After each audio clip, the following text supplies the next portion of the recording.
Magandang araw po mga Kapinoy. Kamusta po kayo? Bad news, ano? Bad news. Alam nyo, talagang masama, no? Kasi ngayon, hindi nyo na malalaman kung ano ang plataforma ni Willie Revillame. Kasi po, talo. Yan po ang bad news. Hindi nyo na malalaman ang mga plataforma ni gobyerno ni Willie Revillame. Kasi po, di ba sabi niya sa mga interview niya before, wala pa siyang plataforma, hindi pa niya alam dahil hindi pa naman siya nananalo. Kaya pag-iisipan daw niya kung anong kanyang plataforma pag siya ay nanalo na. Since ngayon, nananalo na, hindi siya nanalo, aba, malas natin, hindi na natin malalaman ang plataforma niya. Kamusta po kayo, no? So, napansin ko, no, dito sa huling eleksyon, diba, maraming celebrities pala na tumakbo na hindi pinalad. Ano? Marami. Iisa-isahin ko sa inyo ang ilan sa mga kilalang celebrity na tumakbo ngayong 2025 sa iba't ibang posisyon, ano, sa buong Pilipinas. At sasabihin ko lang kung ano yung mga nakita ko, no, kilala ko. Alright? So, unang-una nga, ayan, si Revillame, ano? Si Willie Revillame, na malas natin, hindi na natin malalaman ang kanyang plataforma kasi siya natalo, ano, sa Senado. Siya ay lumabas na pang 22nd place po siya, si Willie Revillame. Ang sumunod ay itong long time senator natin, si Bong Revilla.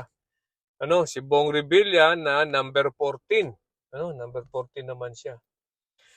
Ang sunod ay si Jimmy Bondok. Ito po ay first timer ata to, no? First timer, pero kasamahan siya ng Duterte, no? Siya po ay lawyer pero talo siya 17th place, panlabing-pito. Etong si Philip Salvador, si Epektibo, okay? Ay pang-labing-siyam, 19th place.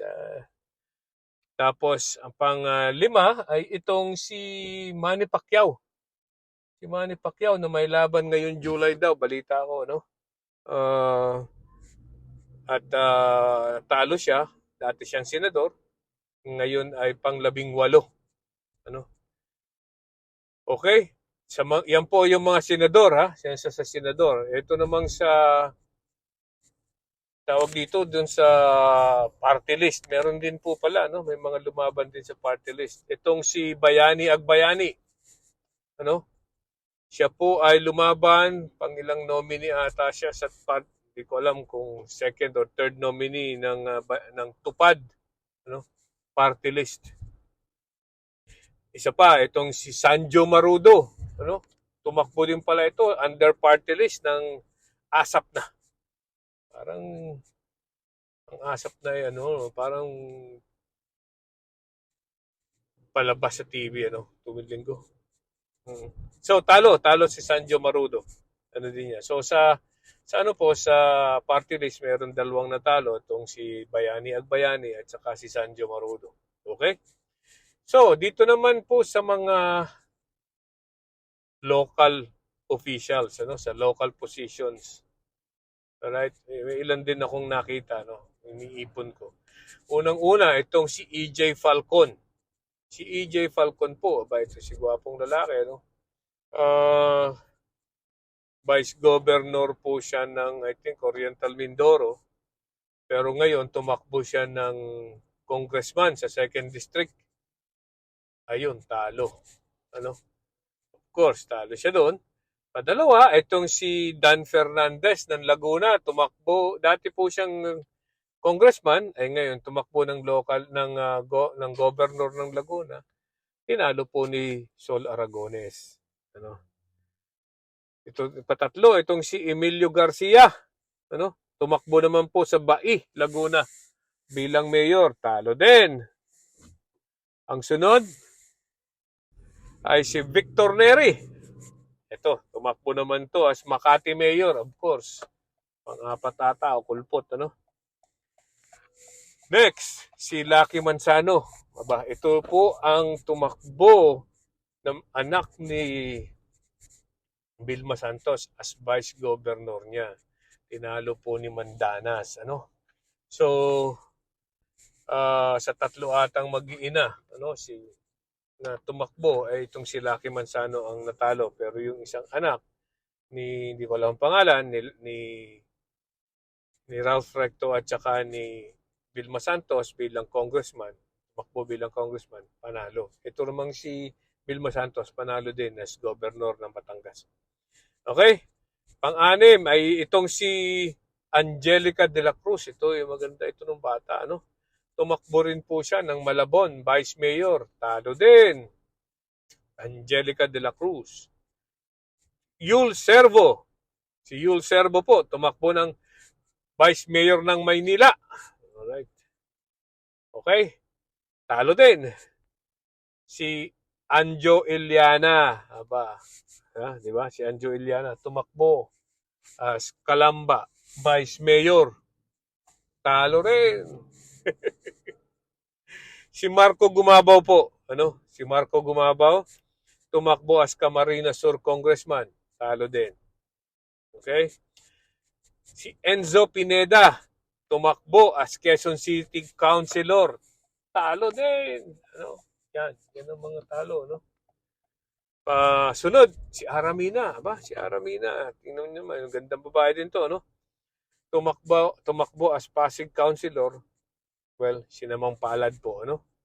Dahil hindi siya nakapasok. Pareho itong si Shamsi Supsup. Ito ba yung beauty queen, ano? Ayan, pareho sila ni Aramina na tinalo ng Pasig Councilor, no? Okay. Sunod ay si Marjorie Barreto at si Dennis Padilla. Pareho pong talo as Caloocan Councilor. Ano? Yan dalawang yan. Marjorie Barreto at Dennis Padilla. Talo as Caloocan Councilor. Sunod ay si Mocha Uson. Yan. Okay, si sexy girl. Talo din po, Manila Councilor. Ang huli na siyang nakita ko pa, nakilala ko, ay si Priscilla Almeda. Yan po ay artista noong kabataan na o aming siguro teenager ako, no? Ayan, tumakbo rin as Parañaque Councilor, talo rin. Okay. So, meron naman pong mga pinalad, ano? Marami din pinalad na artista. Ang isa po diyan sa senador ay si Lito Lapid, ano? Si Lito Lapid na hanggang ngayon ay ano pa rin? Pinalad na maging senador. I think this will be his fourth term. Ano? Fourth term as a senator. Nagsimula ata siya 2004. Then 2010, 'di ba? Tapos nagpahinga, tumakbo ng 2019. Tapos uli ito. So, pang-apat na term na po ito ni Lito Lapid. Talaga namang si Supremo, no? Okay. Talagang matigas pa rin, ano? Nandiyan pa rin. Siguro it pays to be silent. Kung minsan nga naiisip ko kung senador ba talaga siya, kung nandiyan pa sa posisyon. Kasi hindi ko na po naririnig ang boses niya, no? So, hindi ko nalalaman kung ano mga ginawa niya. Maaaring may nagawa po, no? Pero sa tingin ko kaya binoboto yan dahil kilala as Lapid, ano? Anyway, so, yes, maraming tatalo ngayon, ano? Mga artista. Anong ibig sabihin yan? Ano? Ano ba ang ibig sabihin yan? Siguro, nadala na sila sa pinakikitang ehemplo ni Robin Padilla. Nadala na po ang mga tao na nakitang ehemplo ni Robin Padilla. Ano? Nakikita na po ng tao na siguro natatauhan na sila ng hindi dapat ibinoboto ang mga taong walang alam sa gobyerno. Hindi alam kung anong dapat nilang gawin. Ano? Mga mga kandidatong walang plataporma na katulad ni Willie Revillame. Mga kandidato na walang plataporma at ang alam lang ay magsayaw katulad ni Epektibo, di ba? Yan. Ay sana naman po ay sana talagang matuto na ang ating mga kababayan, ano? Ang opisyal po ng gobyerno ay hindi para magsayaw, no? Hindi para lang pasweldohan, ano? Katulad ni Robin Padilla. Right? So, dapat po sila ay gumagawa ng dapat nilang gawin ng tama. No? Okay? Kung sila'y senador, dapat silang gumawa ng mga batas na makakatulong sa ekonomiya at sa pag-unlad ng bansa. Ano?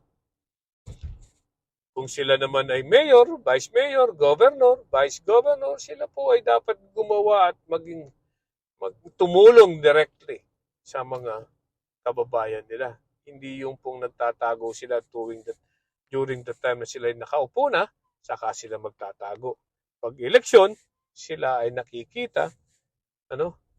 Kaya nga po, yung iba yan, may sinabing madaling lapitan, mahirap hanapin. Ano? Yan. Okay?